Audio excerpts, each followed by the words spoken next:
My neighbor makes $58,000 a year. He drives a 10-year-old Honda.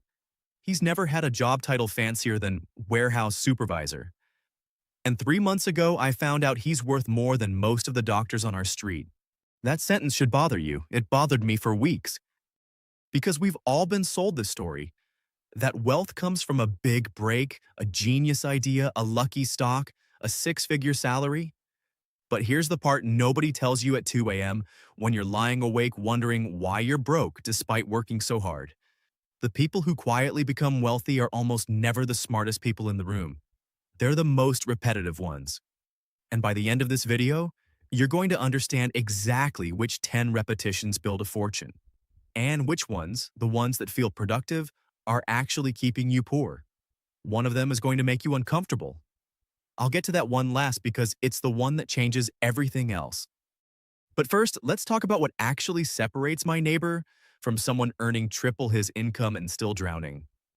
There's a study, Ramit Sethi references it, and so does the National Study of Millionaires, that found something almost insulting to our ego. 8 out of 10 self-made millionaires never received any inheritance. None. They built it on ordinary incomes, through ordinary decades, doing things so unglamorous you'd scroll past them in a video like this if I told you up front. So I'm not going to tell you up front, I'm going to show you. Habit 1 lives in the first 60 seconds of getting paid. Most people open their banking app, see the number, and start subtracting. Rent, that dinner out, the thing they've been eyeing. Wealthy in the making people do the opposite. Before a single bill touches that paycheck, a slice moves out. Automatically. Not if there's anything left. Before. It sounds too simple to matter, and that's exactly why it works. Because it removes willpower from the equation entirely. Willpower runs out by 3 p.m. on a Tuesday when your coworker suggests takeout. Automation never gets tired. My neighbor set his up in 2014 and hasn't thought about it since. That's 11 years of decisions he never had to make twice. And here's the part that stings a little. The amount barely matters. The habit does. 10% of a normal salary moved automatically for a decade beats a someday I'll invest a big chunk when I make more plan almost every single time. Because someday rarely shows up on the calendar the way we imagine it will. Now, if you're the kind of person who actually wants to build something, instead of just watching another finance video and closing the tab, drop a comment right now with the number one habit you already do. I read these, and honestly, half of this list came from things viewers told me in comments on an earlier video. This channel grows because people show up in that comment section, not because I'm shouting into the void. Habit 2 is uncomfortable, so let's rip it off fast. Track every dollar for 30 days. Not budget, track. There's a difference, and it's the difference between a diet and a food diary. A food diary doesn't tell you to stop eating the cookie, it just makes you write down that you ate it. And something strange happens when you have to write it down. You eat fewer cookies without anyone telling you to. Money works the same way. You don't need a spreadsheet genius, you need 30 days of honesty. Most people who do this find one leak, one, that's quietly costing them $2, $3, sometimes $500 a month. Not because they're irresponsible, because nobody ever made them look. Here's a reframe that might land harder than it should. Broke isn't about how much you earn. It's about how much attention you pay. I've met people earning $200,000 who are functionally broke, and I've met a shopkeeper, a woman who ran a small tailoring shop, worked 6 days a week hemming pants and altering suits for 22 years, who retired with more liquid savings than most of her customers with corporate jobs. She didn't earn more. She just never once let a dollar move without her noticing. Habit 3. They buy time before they buy things. This is the one people misunderstand the most, so stay with me. It's not about frugality as some kind of personality trait. It's about a question. Does this purchase buy back my hours, or does it just fill them?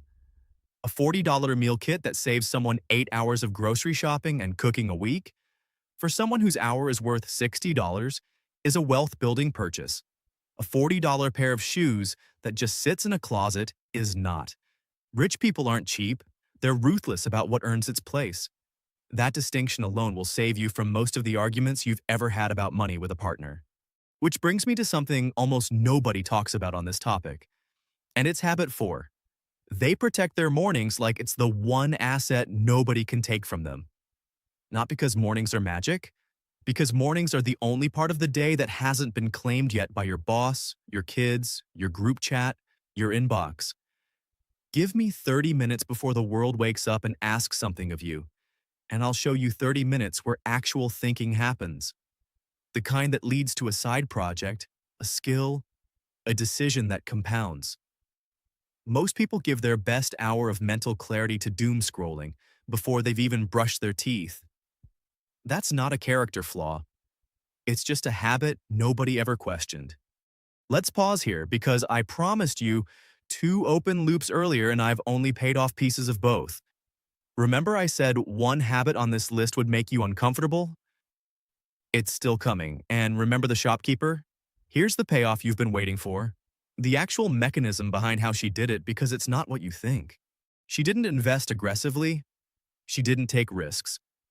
What she did was study the customers who came in wealthy, not to judge them, but to notice what they never seemed to worry about.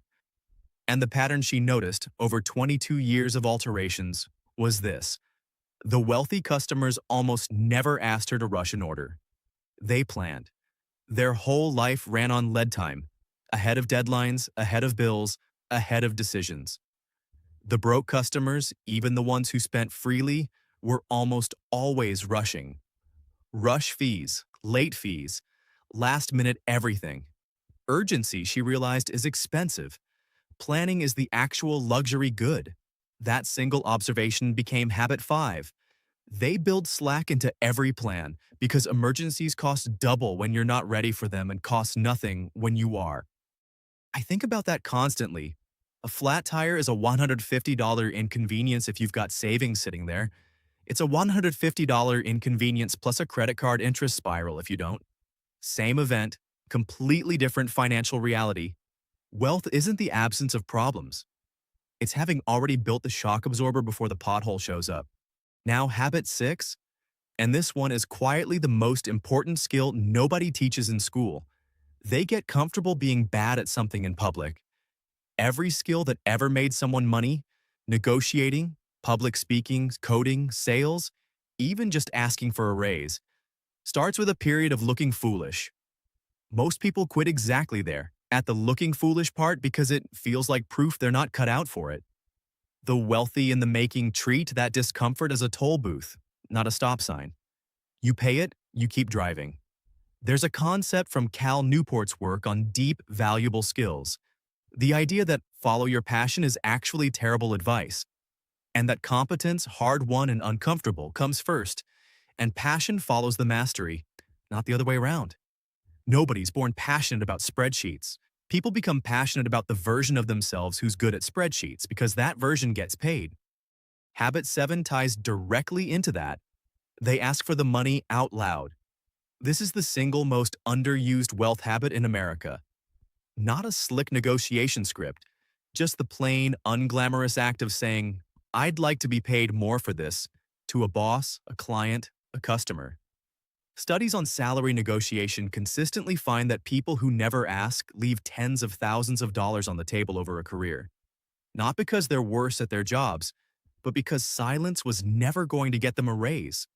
I know a 28-year-old engineer, sharp, good at his job, completely unwilling to bring up money, who watched a coworker with objectively weaker skills get promoted past him twice.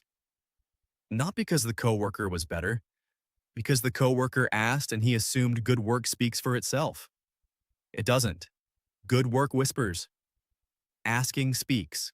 If any of this is landing, hit subscribe now, because habit 8 is the one that actually reorganizes how you think about every other habit on this list, and I don't want you to miss where this is going.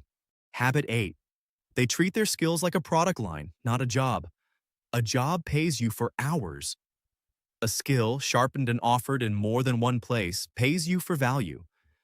And value doesn't have a ceiling the way an hourly wage does. This doesn't mean everyone needs a side hustle, and I actually want to push back on that advice, Because most side hustle content is just trading one set of exhausted hours for another. It means asking a different question. What do I already know how to do that someone would pay for, separate from my job title? The Taylor's version of this was simple. She started teaching 2 students a month, evenings only, for cash. Same skill. New buyer. That's the entire model. Habit 9 is quieter, and it's about who's in the room. Wealth is contagious, and so is financial anxiety. If every close friend you have treats money as something you're not supposed to talk about, you will absorb that silence, and silence protects nobody. The people who build wealth tend to have at least one relationship: a mentor, a friend, sometimes even a stranger from an online community, where money gets discussed plainly. Not bragged about, discussed. Numbers said out loud lose their power to embarrass you, and they gain the power to teach you. Now, the uncomfortable one, habit 10. They spend money in ways that look, from the outside, completely irrational. And it's the habit that ties every other one together, so stay with me for just one more minute. The wealthy in the making spend real money.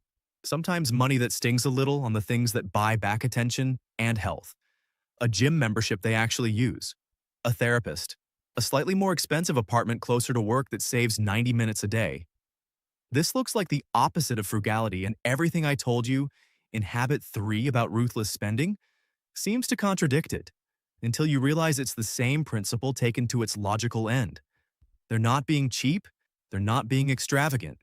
They're asking one question before every purchase. Does this protect my ability to keep making good decisions tomorrow?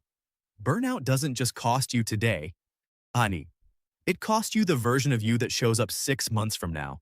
And that version is the one who is supposed to ask for the raise, start the second income stream, keep the savings automation running. You can't compound wealth from a person who's falling apart. That's the real secret hiding under all 9 habits before it.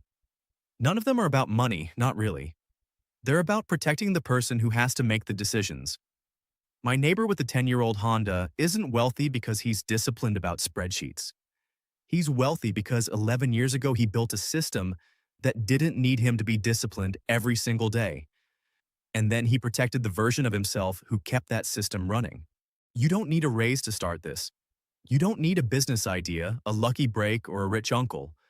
You need one habit, done badly, starting this week, and then a second one next month. Wealth was never built in a single decision. It was built in the 10,000 small ones nobody was watching. So tell me in the comments, which one of these 10 are you actually going to start this week? Not someday, this week. I'll be reading, and honestly, some of the best insight in this series has come from you, not from me. And if this shifted even one thing in how you see your money, subscribe, hit like, share it with someone who needs it. I'll see you in the next one.